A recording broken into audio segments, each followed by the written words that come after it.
चला मग रात्रीची जेवणं वगैरे झाली आमचे मस्त. मग अशा मस्त गप्पा वगैरे चालत होत्या आमच्या इकडल्या तिकडल्या. मग मस्त आम्ही गप्पा मारत बसलो होतो. मग माझे आई, माझे वडील आम्ही सगळे बसलो होतो गप्पा मारत. चला म्हटलं सकाळी त्यांना जायचं आहे. मग सकाळी मी लवकर वगैरे उठले आणि स्वयंपाक वगैरे माझा झाला होता. काम वगैरे सगळं झालं होतं. मग त्यांची अंघोळी वगैरे सगळं झालं आणि म्हटलं चला त्यांना जायचं आहे. 2 दिवस काहीच वाटलं नाही. असं घर मस्त भरून वाटलं होतं आमचं. मस्त करमत होतं. सान्याला तर खूपच करमत होतं. त्यांना आता ती खूपच लढत आहे. तिला मागं लागली ती माझ्या आई-वडिलांच्या. पुन्हा गोलू बी खूप लढत आहे. त्यांना दोघाला बी जायचं आहे. चला म्हणजे गोलूनं कपडेच नाही घातलेले. गोलून पॅन्ट वगैरे घातलीच नव्हती. तसंच फिरत होतं बिगर पॅन्टीचा. आणि मग सगळ्याला जेवणं वगैरे वाढून दिली मी. त्यांना जेवणं वगैरे केले. त्यांना जायचं होतं, आता निघायचं होतं. मग आता बस वगैरे येईल म्हटलं. मग त्यांनी लवकर त्यांना 11:30ची बस होती. मग मी लवकर घरातली त्यांची कामं वगैरे आवरले. जेवणं वगैरे, स्वयंपाक वगैरे सगळं बनवून घेतलं. मग त्यांना जेवणं वगैरे वाढून दिले आणि सगळे जेवायला बसले. फक्त मी आणि गोलूचे पप्पा राहिले ते जेवण करायचे. म्हटलं ते गोलूचे पप्पा बाहेर गेलते. त्यांचं थोडंसं काम होतं. म्हटलं नंतर मग आम्ही दोघं सोबत जेवण करू. मग त्यांना जेवणं वगैरे वाढून दिले आणि सान्याचं चालू होतं इकडं लढणं आई-बाबा काहून आजच्या दिवस राहत नाही. तिचं म्हणणं होतं आज आई-बाबांना राहायचं म्हणणं होतं तिचं. पण त्यांना थोडं कामं वगैरे होते. त्याच्यामुळे माझे वडील म्हणले, "नाही बाई, जायचं" म्हटले. मग त्यांनी आवरलं वगैरे आणि मग माझी मावशी बसली होती.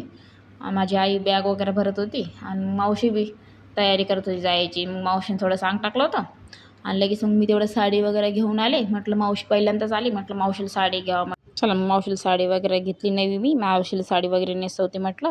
मग मावशीला हळद-कुंकू लावलं आणि साडी दिली म्हटलं. पहिल्यांदाच आली मावशी घरी आणि मग माझी आई राहिली होती. म्हटलं आईला हळद-कुंकू लावलं. आईला म्हणलं दुसऱ्या वेळेस साडी घेईल म्हटलं, पैशाचा प्रॉब्लेम आहे. आणि मग आईला घेतलीच नाही मी, मावशीलाच घेतली. आईला घेईल म्हटलं नंतर. माझे वडील सान्याला पैसे देत होते, गोलूला पैसे देत होते. पण ते दोघं पैसे घेत नव्हते. दोघं लढत होते खूप. आणि मग चला त्यांची बॅग वगैरे भरणं चालू होते. मग त्यांनी बॅग वगैरे भरले आणि सान्या का निघतच नव्हती. मावशी पैसे देत होती ते बी घेत नव्हती आणि आई माझे पैसे देत होते ते घेत नव्हते. दोघं खूप रुसले होते. त्यांचं म्हणणं होतं आईनं आजच्या दिवस राहायला पाहिजे होतं. चला मग माझ्या मावशीला मी साडी नेसवली. कशी वाटली नक्कीच छोटीशी एक कमेंट करून सांगा, छान आहे का नाही. आणि माझ्या आईला म्हटलं आता मी रक्षाबंधनला गेल्याच्या बाद गेली. माझी बहीण मस्त केस वगैरे विचारत होते. मग तिचं बी आता आवरणं चालू होतं. चला मग आता ते सगळे निघले होते बाहेर.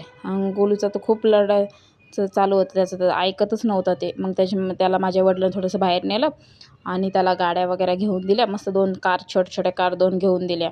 तोपर्यंत तिकडं माझी आई सान्याला समजत होती. बाई मी येईल 2-3 दिवसांनी असे वगैरे सांगत होती तिला. नाहीतर मग मला जायचं आहे, तुझी शाळा आहे वगैरे तिला सांगत होती. मग लगेच पॅकिंग वगैरे झाली आणि दोघं तिघंही सगळे निघले होते.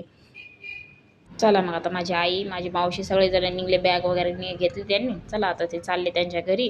आणि गोलू तर खूपच लढत होता. ते तर ऐकतच नव्हता. खूपच लढत होता आणि सानिया बी खूपच लढत होती. म्हणलं चला आता बस स्टँडवर त्यांच्यासोबतच जावं म्हटलं. माझ्या आईने त्याला उचलून घेतलं आणि चला म्हटलं आता निघलो आम्ही सगळेजण त्यांच्यासोबत. आणि मग बस स्टँडवर येऊन बसलो. पण मला बी कसं तरी वाटत होतं. आई आता 2 दिवस राहिली लगेच चालले. आई-वडील 1 दिवसच राहिले. माझं मन होतं राहावं त्यांनी, पण ते राहिलेच नाही. 1च दिवस राहिले. रात्रभर वाढदिवस झाला की लगेच दुसऱ्या दिवशी निघले लगेच. आणि मग गोलून सानू त्याच्यामुळेच खूप लढत होती. त्यांना वाटतं आई-बाबा अजून 2 दिवस राहावं आमच्यासोबत. पण त्यांची कामं वगैरे आहेत घरी. त्यांना बी कामं वगैरे बुडतात त्यांचे. मग चला बस स्टँडवर आले. मग आम्ही असं मस्त बसलो तिघीजणी, मावशी, मी आम्ही बसलो. मग लगेच तेवढ्यात बस आली. मग लगेच बसमध्ये सगळेजण गेले. जागा पकडली वगैरे बसमध्ये बसले. चला मग तोपर्यंत गोलू तर खूपच लढतं. मग मी त्याला स्लाईम वगैरे घेऊन दिली. मग चला म्हटलं आता घरी खेळत बसा म्हटलं. ऐकत तर नव्हते आणि घर असं खाली-खाली झालं असं